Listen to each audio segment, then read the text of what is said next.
Start. અરે ટપ્પુ, મારી લાકડી લાવતો. ટપ્પુ સાંભળે છે, મારી લાકડી લાવતો. રસોડામાંથી મમ્મી દોડીને આવે છે અને ટપ્પુના હાથમાંથી મોબાઈલ લઈ લે છે. ટપ્પુ, ક્યારના દાદા તારી પાસે લાકડી માંગે છે? આલ્યો તમારી લાકડી. મસ્ત કેમ રમતો હતો, બધું ડિલીટ થઈ ગયું.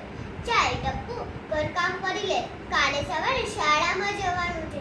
મમ્મી, મારું માથું બહુ દુખે છે અને આંખમાંથી પાણી પણ આવે છે, એટલે હું ઘરકામ નહીં કરું. ચાલ, હું તને ડોક્ટર પાસે લઈ જાઉં. ટપ્પુનું માથું બહુ દુખે છે અને આંખમાંથી પાણી પણ આવે છે.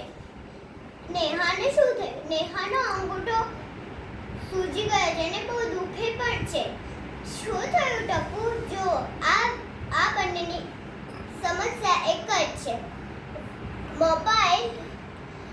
મોબાઈલ વધુ વપરાશ થયો ને, આખો દિવસ મોબાઈલને વળગી રહેતા. હા, તો એનું શું પરિણામ મળ્યું? સોરી મમ્મી, કોઈ પણ વસ્તુની અતિ કરવી નહીં. અસ્તુ.